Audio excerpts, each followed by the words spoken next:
आप लोग? हम लोग आज घरेलू हिंसा से महिला को संरक्षण अधिनियम 2005 पढ़ेंगे।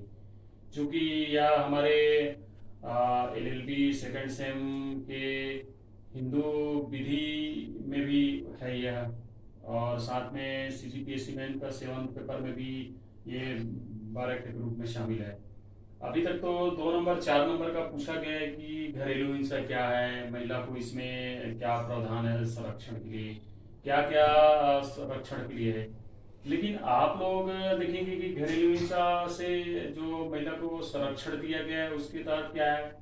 उसमें सारे वह प्रावधान हैं जो एक महिला को या जो घरेलू महिला को संरक्षण मिलना चाहिए, चाहे विधिक हो या अन्य अनुतोष हो या उससे रिलेटेड जो भी बाहरी सामाजिक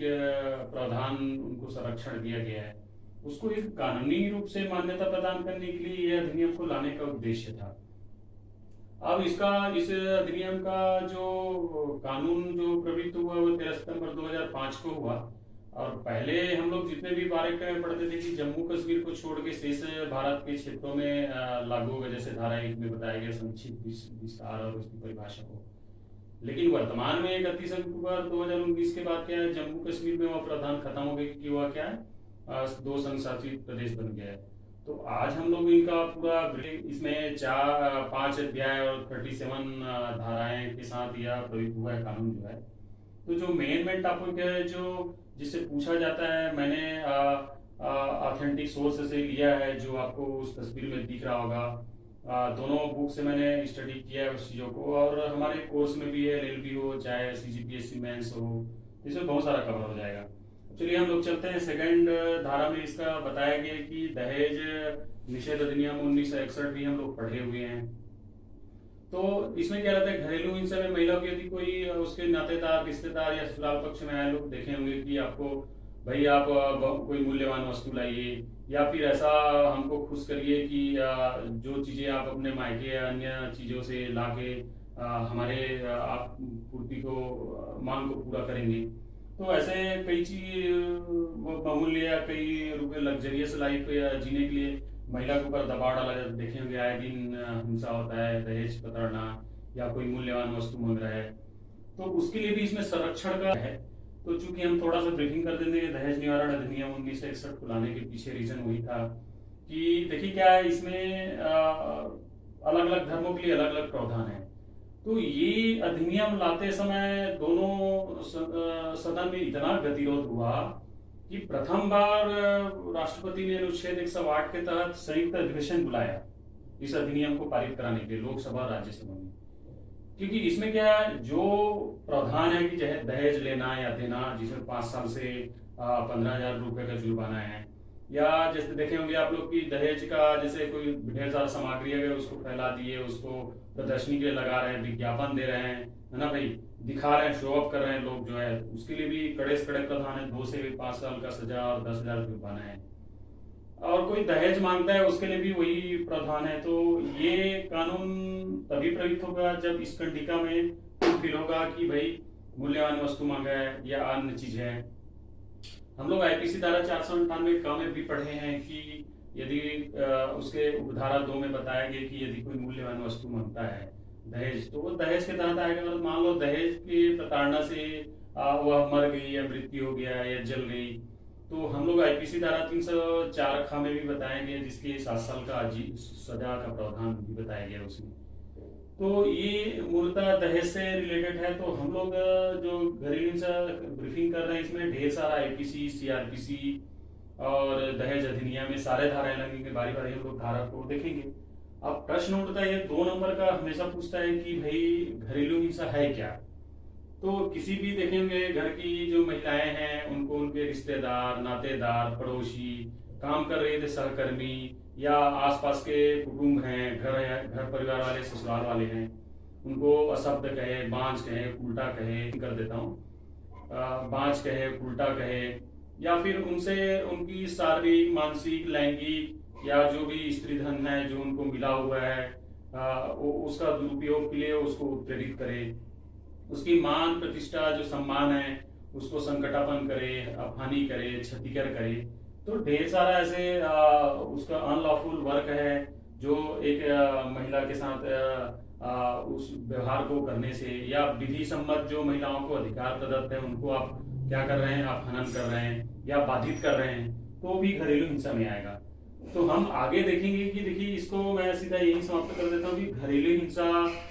के उसमें जो भी ये प्रावधान यदि लागू होता है, प्रूफ हो जाता है, तो चूंकि अब तक भाई ये क्या करेगी, महिला जो है रिपोर्ट दर्ज करेगी। तो रिपोर्ट आजकल क्या रहता है, जैसे देखे होंगे आप लोग, जैसे 174 सीआरपीसी में क्या रहता है, 7 साल जो शादी का समय है उसको एक संरक्षण का पीरियड माना जाता है। जैसे उस परिस्थिति महिला जो है संदिग्ध रूप से उनकी मौत हो गई, या फिर आत्महत्या कर लेती हैं 309 के तहत, या फिर 306 के तहत उनको दुष्प्रेरित किया जाता है आत्महत्या के लिए, या फिर आईपीसी में, या फिर उसका क्या आगे कुटुंब परिवार है, नातेदार है, उनको यदि उस चीज के लिए फोर्स कर रहे हैं, तो उनका जो शास्ति है उसमें बताया गया कि यदि कोई सहकर्मी है या कुटुंब परिवार है, तो उनका 1 वर्ष का सजा और 20,000 का जुर्माना है। और इसमें क्या रहता है, देखिए क्या है, महिला जो है डायरेक्ट पुलिस के पास तो जाएगी नहीं, जाने से उसे क्या है, परिवार विवाद हो जाता है। भाई कोई महिला अपने घर, रिश्ते, नातेदार छोटी छोटी बात के लिए जेल या पुलिस की चौखट में रखे, तो चूंकि हमारी भारतीय उसमें कुटुंब न्यायालय बना हुआ है ना भाई, तो कुटुंब न्यायालय जो बना हुआ है वो इन्हीं सब कारणों को क्या करता है, वो काउंसलिंग करता है, बैठ के दोनों पक्षों को बताता है कि भाई बताइए, मतलब ये कुटुंब न्यायालय क्या है, एक घर के जो बड़े वरिष्ठ जन हैं, जो बड़े बुजुर्ग करते हैं कि भाई क्या प्रॉब्लम है, उसको पूरा सब करके समस्याओं को निवारण करता है, और साथ में समाधान भी करता है कि भाई आपको ये नहीं करना चाहिए या ये करना चाहिए। तो वही है, कुटुंब न्यायालय भी इसमें क्या करेगा, वो बड़े बुजुर्गों की तरह, और एक बुद्धिजीवी वर्ग रहता है कुटुंब न्यायालय में। आप लोग देखेंगे पुलिस रहेगा, न्यायाधीश रहेगा कुटुंब न्यायाधीश का, उसमें वकील रहेंगे, ढेर सारे सामाजिक कार्यकर्ता रहेंगे, तो उनकी एक समूह है। तो वो क्या करता है, पारिवारिक विवाद है, जैसे घरेलू हिंसा है, दहेज है, तलाक है, अन्य संबंधी चीजों को उसमें करता है, तो वहां पे वो कुटुंब न्यायालय में जा सकती है महिला जो है। अब कुटुंब न्यायालय में जाएगी तो उससे रिलेटेड जो भी उनके महिलाओं को जो विधिक प्रावधान दिया गया, कौन कौन सा क्या इसमें संरक्षित करेगा, उसका हम लोग देखते हैं। तो देख रहे हैं धारा 4 में क्या है, जैसे घरेलू हिंसा से पीड़ित महिला है तो उसको भाई हर चीज के लोग पुलिस में जाके फायर या पुलिस स्टेशन में वो चक्कर नहीं लगा सकती। तो उससे क्या है, उसके लिए संरक्षण अधिकारी की नियुक्ति का प्रावधान, इसमें संरक्षण अधिकारी को जानकारी देगी कि भाई मेरे घर परिवार रिश्ते नातेदार इस तरह से व्यवहार कर रहे हैं, जैसे हम धारा 3 में जो भी अपराध बताए हैं। तो संरक्षण अधिकारी को जानकारी देने के बाद वो प्रोसीड करेगा कार्रवाई को। तो प्रोसीड करेगा तो उसमें क्या कई लोग हैं, जैसे पुलिस का क्या कर्तव्य है, जो कुटुंब न्यायालय का मजिस्ट्रेट है उसका क्या कर्तव्य है, या जो सर्विस प्रोवाइडर है, देखे होंगे आप लोग, जैसे सामाजिक संस्थान है, सहेली सेंटर है, अन्य जो भी सामाजिक जो महिलाओं को प्रबंधन राज्य महिला आयोग है जो उनको प्रावधान देता है, उनके अंतर्गत जितने भी संस्थाएं या और सामाजिक सेवा है, वो सब सारे का कर्तव्य बताया गया है। अब धारा 6 में आश्रय गृह, तो आश्रय गृह में क्या है, जैसे देखे होंगे आप लोग, सामाजिक रूप से मान्यता सामाजिक संस्थान रहता है जो महिलाओं को क्या आवास के लिए संरक्षण देता है। यदि भाई अब वो घरेलू हिंसा से प्रताड़ित होकर वो कोर्ट या अन्य विधिक संस्थानों की ओर चली गई महिला जो है, तो घर वालों के बीच क्या है, उनका रिलेशन खराब हो जाता है। अब महिला जाए कहाँ, तो महिला को यहाँ इस अधिनियम में पूरी तरह से संरक्षण दिया गया है, और उनके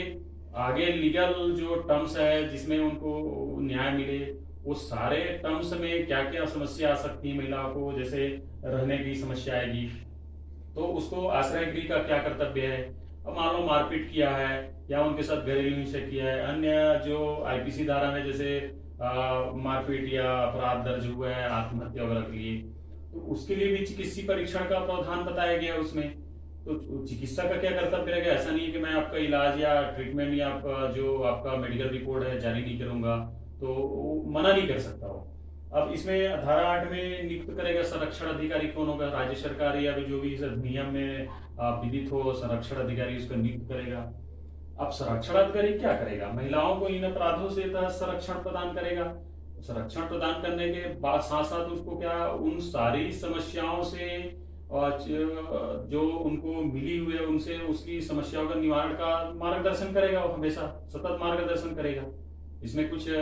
ऐसा उनको मिसबिहेव करना, वो आगे हम लोग देखेंगे कि यदि मना कर देता है संरक्षण अधिकारी या महिला की प्रॉब्लम को शॉर्ट आउट नहीं करता, तो उसके लिए भी दंड और शास्ति का प्रावधान हम लोग देखेंगे धारा 33 में। अब इसमें सेवा प्रदाता कर्तव्य जो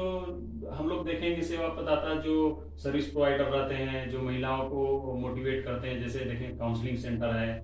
सहेली सेंटर है, इनकी क्या कर्तव्य होती है कि वो भी उतनी ही रिस्पॉन्सिबिलिटी से महिलाओं का देखरेख या न्याय प्राप्त करने में सहयोग करेंगी, और जरूरत पड़ी तो आपसी रजामंदी से काउंसलिंग कराएंगे कि भाई आप महिला को क्यों ऐसे पीड़ित कर रहे हैं, क्योंकि महिलाओं को भी अधिकार या विधिक रूप से उनको संरक्षण प्रदान है। तो उनको अवगत कराया जाएगा कि भाई आप जो कर रहे हो, कल के डेट में ये महिला मान लो कोर्ट चली जाती है, ससुराल पक्ष है पर 498 का लगा देती है, या अन्य है तो मारपीट के तहत जो हम आईपीसी या सीआरपीसी महिला से रिलेटेड अपराध पढ़े हैं वो यदि दर्ज कर देती तो उसका मोड अलग हो जाएगा फिर। तो वो बहुत खतरनाक रहती है महिलाओं से, जो सीआरपीसी आईपीसी में जो कंडिका बताया गया धाराएं जो है, तो उससे बचने के लिए क्या है, पूरी तरह से उनको एक पारिवारिक रूप से पारिवारिक माहौल में उस समस्या को क्या है सुलझाने का एक अच्छा प्रयास है ये। अब इसमें देखिए धारा 11 में राज्य सरकार कर्तव्य बताया गया है। तो देखिए क्या है, राज्य सरकार इन सब का मॉनिटरिंग बॉडी है, एक ऐसा एजेंसी है जो इन सब चीजों को देखेगा, क्योंकि यह अधिनियम जो है केंद्रीय कानून है, संसद के द्वारा बनाई हुई कानून है। 256 अनुच्छेद में हम लोग पढ़ते हैं कि संसद की बनाए हुए कानून को संघ क्या करते हैं, राज्यों में लागू करने की शक्ति उनकी। तो उसी तरह से यहाँ पे राज्य सरकार की कर्तव्य बनेगा। अब देखिए क्या है, अब महिला को घरेलू हिंसा से वो पीड़ित है या उनकी समस्याओं से वो अवगत नहीं है और कहाँ जाए, दर दर भटक रही है, यहाँ जा रही है वहां जा रही है, तो इसमें क्या करेगा, उनको क्षतिपूर्ति भी दिया जाएगा। अब क्षतिपूर्ति किस तरह से दिया गया देखिए, धारा 12 में मजिस्ट्रेट के सामने आवेदन करेगी वो महिला जो है कि भाई मेरे को ये मारे हैं, पीटे हैं, या इस तरह से जो हम धारा 3 में जो जो ये अपराध है उसको वो बताए हैं, वो सब करिए करके वो बोलेगी जाके। अब इसमें क्या है, धारा 16 में क्या है, जो सुनवाई होगा वो बंद कमरे में होगा। हम लोग सीआरपीसी में भी पढ़े हैं उस चीज को 327 में, और हिंदू विवाह अधिनियम की धारा 1955 के धारा 22 में भी पढ़े हैं। उससे क्या रहता है कि महिला का जो प्राइवेसी है, डिग्नी है, या उनकी मान प्रतिष्ठा है, क्या बोलना चाह रही है, उसकी आंतरिक व्यथा क्या है, उसको एक क्या है मतलब प्राइवेसी देने के लिए, और चीजों को ज्यादा उजागर ना हो, सामाजिक रूप से महिला का मान प्रतिष्ठा कायम रहे इस अपराध के होने के बाद या फिर इन अपराध के निपटारा के बाद भी। तो उसी के उद्देश्य से क्या है, बंद कमरे में सुनवाई किया जाता है। जो भी न्यायिक मजिस्ट्रेट है, या देखेंगे आजकल आत्महत्या करने की कोशिश की है या जहर खा के आत्महत्या करने की कोशिश की अपनी घरेलू समस्याओं के कारण, तो देखेंगे हम लोग की एक नायब तहसीलदार कर रहे हैं कि जो भी विहित अधिकारी जो एक न्यायिक मजिस्ट्रेट के रूप में कार्य करता है, दंडाधिकारी रूप में कार्य करता है, वो बंद कमरे में उनका क्या कन्वेंशन लेता है, जैसे साक्ष्य अधिनियम 1872 में हम लोग देखे हैं उस चीज को। अब ये तो सुनवाई का प्रोसीजर हो गया। अब क्षतिपूर्ति में आगे क्या, संरक्षण का अधिकार होगा, भाई बराबर उनको संरक्षण दिया जाएगा। ऐसा नहीं है महिला को कि आप इधर जाइए उधर जाइए। यहाँ पे क्या, उनकी बातों और उनसे उनके साथ घटित अपराध को बहुत सीरियसली और गंभीरता से लिया जाएगा, तो वही संरक्षण बताया। अब 19 में बताया जिसे क्या रहता है, हम लोग आगे इसमें धारा 17 में लिखना भूल गया था। धारा 17 में उनके जासूस सहकर्मी है या फिर उनके साथ जो रह रहा है उनके साथ भी रहने का अधिकार है महिला को, और मना नहीं कर सकते। अब जैसे घरेलू से पीड़ित है, वो चली गई काउंसलिंग कराने, काउंसलिंग के बाद ससुराल वाले बोल रहे नहीं आप बुरे बिस्तर बांधिए अब मायके वगैरह, तो आप ये ऐसा नहीं होगा। और मान लो घरेलू हिंसा से पीड़ित महिला जो अविवाहित है, साथ में रह रही है, कोई दोस्त है, यार है, या फिर सहकर्मी है, तो वो भी मना नहीं कर सकती, उसको भी निवास धारा 17 में बताया गया है। अब धारा 19 में निवास का, भाई अब घर से निकाल दिया गया या फिर लोग उनको परित्याग कर दिए कि आपने क्यों हमारे छोटी छोटी बातों के लिए मजिस्ट्रेट या पुलिस के पास जा रही है, तो राज्य सरकार क्या करेगी, सामाजिक संस्थाएं देखे होंगे आप, महिलाओं के लिए सामाजिक संस्थाएं ढेर सारे बनी हुए हैं, उसमें उनको निःशुल्क न्याय भी निवास करने का दिया जाएगा उसको। और 20 में धनी अनुतोष दिया जाएगा, जो भी इनकी क्षतिपूर्ति है, जो भी इनके आने जाने का खर्चे हैं, जो दैनिक नंदनी खर्चे हैं, वो हालांकि संस्थाओं के माध्यम से दिया जाता है, तो वो भी अधिकार है इसमें। अब आगे अभिरक्षा का पूर्ण अभिरक्षा रहेगा, तो अभिरक्षा में ढेर सारा प्रावधान आ जाता है। क्योंकि वीडियो बड़ा हो जाएगा तो मैं डिटेल नहीं बता रहा हूँ और उसको अभिरक्षा लिखा हूँ, लेकिन अभिरक्षा का डिटेल बता, जैसे राष्ट्रीय विधिक सेवा प्राधिकरण 1987 में हम लोग अभी नालसा का देखे हैं, टोल फ्री नंबर जारी किया है ना। महिलाओं से रिलेटेड जैसे चाइल्ड हेल्पलाइन है या महिला का हेल्पलाइन है 181,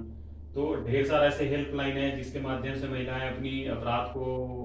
अपने साथ जो घटित अपराध है उनको क्या कर सकती है, अवगत करा सकती है। तो इसमें मना ही नहीं कर सकता, उसको पूरी तरह से प्रोटेक्शन रहेगा, विधिक रूप से इस अधिनियम 21 में बताया गया है। अब 22 में प्रतिकर, तो जैसे धनिया तो उनके पूरी संपूर्ण जो समस्या या का फैसला आने तक पे दिया जाएगा, उसी तरह से उनको प्रतिकर भी दिया जाएगा, जो किसी रूप में हो सकता है, धन के रूप में हो सकता है, या निवास या अन्य आने जाने का, या विधिक सेवा निःशुल्क रूप से देना, ये अन्य उनकी कागजी कार्रवाई है, वो सब इसे शामिल रहेगा। अब देखिए धारा 30 में क्या रहता है, कई लोग क्या रहते हैं, घरेलू हिंसा जैसे वो है, पीड़ित महिला चली गई, जो इस प्रावधान में जो खंडिका या जो भी सेवा प्रदाता या अगर मजिस्ट्रेट है, पुलिस उनके पास, लेकिन क्या रहता है, जो घरेलू हिंसा क्या रहता है वो सामने नहीं आता, फेस नहीं करना चाहता।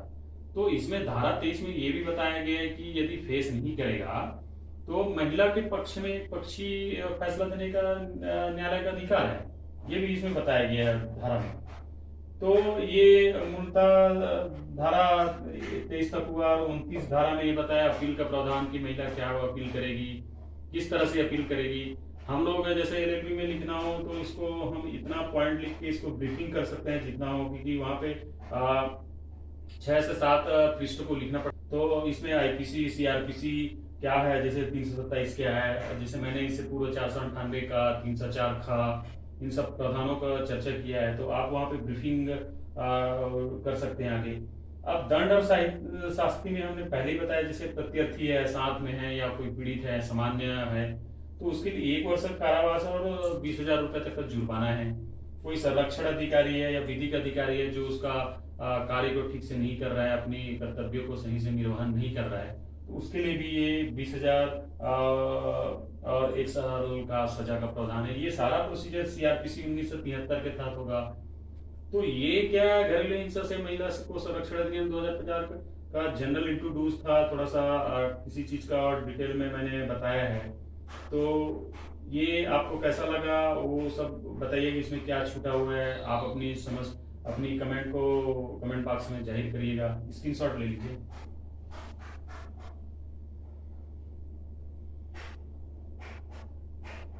तो दोस्तों आज ये हो गया, ये कंप्लीट जो है हम लोग का कोर्स में भी है, और सीजीपीएससी मेंस के 7वें पेपर में भी ये 2 से 4 नंबर का पूछा जाता है। तो छोटे छोटे ऐसे डायरेक्ट है जो मैं 7th पेपर को बोलूँगा कि